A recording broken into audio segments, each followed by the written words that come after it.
घंटे में हमास को लेकर अमेरिका में बहुत बड़ा फैसला हो सकता है। इजरायल के प्रधानमंत्री बेंजामिन नेतन्याहू इस वक्त अमेरिका में हैं और उनकी मुलाकात अमेरिका के राष्ट्रपति जो बाइडेन से होने वाली है। लेकिन इस बीच यमन के हूती विद्रोहियों ने ऐसा प्लान बनाया है जिसके बाद इजरायली सेना के हेडक्वार्टर में अलार्म बजने लगा है।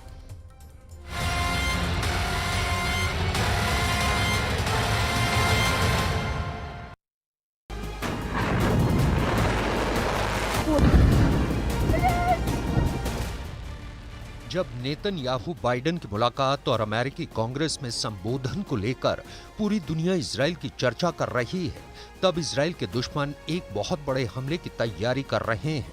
यह हमला भी कुछ ऐसे ही हो सकता है। 19 जुलाई शुक्रवार का दिन खुलने वाला था कि रात 3 बजे ये ड्रोन समंदर की तरफ से तेल अवीव में दाखिल होता है और कुछ ही सेकंड बाद एक बार फिर देखिए वो ड्रोन अटैक जिससे इजरायल बच नहीं सका। अब ऐसे ही कई हमले इजरायल के तेल के कुओं और गैस फील्ड पर करने की तैयारी हो रही है। भूमध्य सागर में इजरायल के कई तेल और गैस के भंडार हैं और यहां उसके ऑयल रिग्स पर ड्रोन अटैक किया जा सकता है। यही यमन की ड्रोन फोर्स का नया टारगेट बन सकते हैं। इन पर हमलों को रोक पाना इजरायल के लिए आसान नहीं होगा। ऑयल रिग्स पर हमले का मतलब है कि इजरायल की एनर्जी इंडस्ट्री की तबाही। भूमध्य सागर में इजरायल की तमाम लेवियाथन और करीश गैस फील्ड है। यहाँ इजरायल हर साल 21 अरब क्यूबिक मीटर गैस का उत्पादन करता है। इस गैस फील्ड से मिस्र और जॉर्डन को भी गैस की सप्लाई की जाती है। ऐसे में नेतन्याहू की बेचैनी बहुत ज्यादा है। तेल अवीव पर हुए ड्रोन अटैक के बाद इजरायल को अपने शहरों से ज्यादा अपने तेल के कुओं की चिंता सता रही है, क्योंकि यहाँ पर हमला रोकना आसान नहीं होगा। जब तेल अवीव में आधी रात 3 बजे हमला हुआ तो धमाका बहुत बड़ा था। किसी को समझ नहीं आया कि आखिर हुआ क्या। सड़कों पर लोग बदहवास हालत में नजर आए। इस हमले में एक व्यक्ति की मौत हो गई, 10 लोग जख्मी हुए हैं। तेल अवीव में अफरा तफरी मच गई। ड्रोन से हुए इस धमाके ने इजरायल को बुरी तरह से हिलाकर रख दिया। लोग सड़कों पर निकल आए, सायरन बजने लगे। आखिर इजरायल की राजधानी में दुश्मन का ड्रोन कैसे घुस गया? कैसे इजरायल का सबसे मजबूत किला आग के शोलों से चकनाचूर हो गया?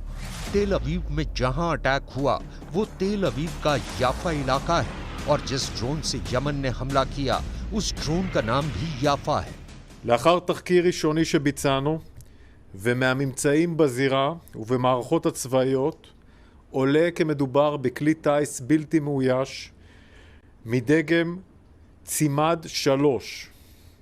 להערכתנו הוא הגיע מתימן עד לתל אביב. צימד 3 הוא אמצעי לחימה איראני. याफा ड्रोन के बारे में कहा जा रहा है कि ये ईरान से मिले ड्रोन की नकल है। इसका असली नाम समद 3 है। इस ड्रोन की रेंज 2000 किलोमीटर है। अब इस ड्रोन का रूट देखिए जिसने इजरायल को चौंका दिया। ये ड्रोन लाल सागर के ऊपर से होते हुए सुएज नहर के ऊपर से गुजरा। नीचे अमेरिका के बड़े बड़े वॉरशिप देखते रह गए। कोई उस ड्रोन को ट्रैक नहीं कर पाया। इसके बाद ये ड्रोन भूमध्य सागर की तरफ से इजरायल में घुसा। इजरायल के बड़े बड़े रेडार इस ड्रोन को ट्रैक नहीं कर पाए और फिर तेल अवीव में इस ड्रोन ने अपने टारगेट पर बड़ा धमाका किया।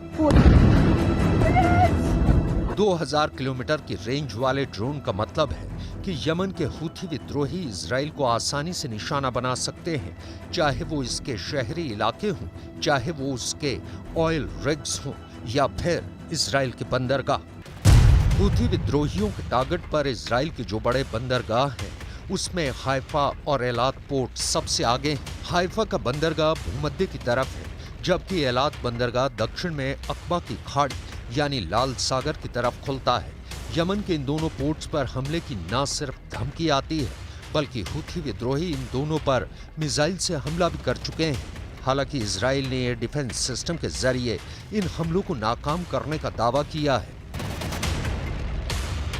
जिस इजराइल की ड्रोन टेक्नोलॉजी ने पूरी दुनिया में नाम कमाया, अब उसी इजराइल पर उसके दुश्मन के ड्रोन कहर बनकर टूट रहे हैं। इजराइल को पता चल गया है कि इस हमले के पीछे यमन है और वहीं से ड्रोन उड़कर इजराइल तक पहुंचा है।